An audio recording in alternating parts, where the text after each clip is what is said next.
জাতির পিতা বঙ্গবন্ধু শেখ মুজিবুর রহমানের দ্বিতীয় পুত্র শেখ জামালের ৭১তম জন্মদিন আজ।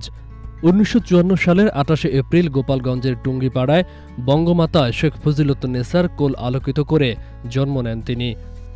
জামাল ভূমিষ্ঠ হওয়ার ১২ দিন পর অর্থাৎ ১০ই মে আওয়ামী লীগের নেতৃত্বাধীন যুক্তফ্রন্ট সরকারের কৃষি, ঋণ, সমবায় ও পল্লী উন্নয়ন মন্ত্রী হিসেবে শপথ নেন পিতা শেখ মুজিবুর রহমান। শত ব্যস্ততার মধ্যেও পরিবারকে একটু সময় দেওয়ার প্রবল আকাঙ্ক্ষায় ছোট্ট শিশু শেখ জামাল সহ পুরো পরিবারকে টুঙ্গিপাড়া থেকে নিয়ে আসেন ঢাকায়। শৈশব থেকেই শেখ জামাল ছিলেন অত্যন্ত হাসিখুশি ও প্রাণবন্ত। কিশোর বয়সে তার অলরাউন্ডার বড় ভাই ক্যাপ্টেন শেখ কামালের মতো তিনিও হয়ে উঠেছিলেন ক্রীড়া অনুরাগী। তিনি ক্রিকেট, হকি ও ফুটবল সহ বিভিন্ন খেলাধুলায় পারদর্শী ছিলেন। তিনি আহ্বানী সহ কয়েকটি ক্লাবের সঙ্গে যুক্ত ছিলেন। লেখাপড়া ও খেলাধুলার পাশাপাশি গিটার শিখতেন ছায়ানটে। প্রথমে কিছুদিন ঢাকার BAF শাহীন স্কুলে পড়াশোনা করেন শেখ জামাল। পরে Dhaka residential model school and college থেকে মাধ্যমিক এবং ঢাকা কলেজ থেকে উচ্চ মাধ্যমিক পাশ করেন। সেই সঙ্গে বাংলাদেশ সেনাবাহিনীর লং কোর্সের প্রথম ব্যাচের কমিশন প্রাপ্ত অফিসার ছিলেন তিনি। ১৯৭১ সালে মহান মুক্তিযুদ্ধের সময় পরিবারের অন্য সদস্যদের সঙ্গে শেখ জামালও গৃহবন্দী ছিলেন।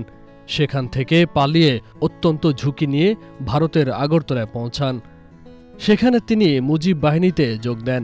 প্রশিক্ষণ শেষে মুক্তিযুদ্ধে অংশ নেন ৯ নম্বর সেক্টরের অধীনে। নেতৃত্ব দেন সম্মুখ সমরে। শেখ জামাল ছিলেন একজন দেশপ্রেমিক, চৌকস, মেধাবী সেনা কর্মকর্তা। মুক্তিযুদ্ধে বিজয়ের পর ১৯৭৪ সালে যুগোস্লাভিয়ার মিলিটারি একাডেমিতে ক্যাডেট হিসেবে প্রশিক্ষণ ক্যাম্পে অংশগ্রহণ করেন শেখ জামাল। এরপর ব্রিটেনের স্যান্ডহার্স্ট একাডেমি থেকে প্রশিক্ষণ শেষে দেশে ফিরে ঢাকা সেনানিবাসের ২য় ইস্ট বেঙ্গল রেজিমেন্টে যোগ দেন সেকেন্ড লেফটেন্যান্ট হিসেবে।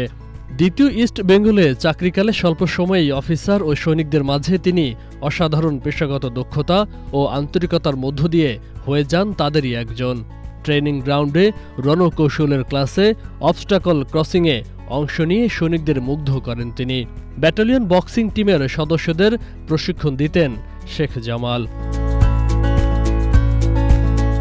১৯৭৫ সালের ১৪ই আগস্ট ব্যাটালিয়নের ডিউটি অফিসার হিসেবে ক্যান্টনমেন্টে দায়িত্ব পালন করেন তিনি।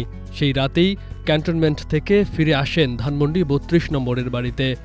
ঘাতক দল ততক্ষণে প্রস্তুতি নিচ্ছে শতাব্দীর এক নৃশংসতম হত্যাকাণ্ডের জন্য।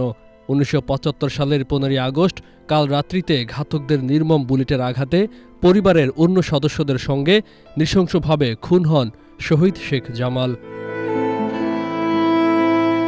শহীদ শেখ জামালের জন্মদিন উপলক্ষে সারা দেশে পালিত হচ্ছে নানা কর্মসূচি।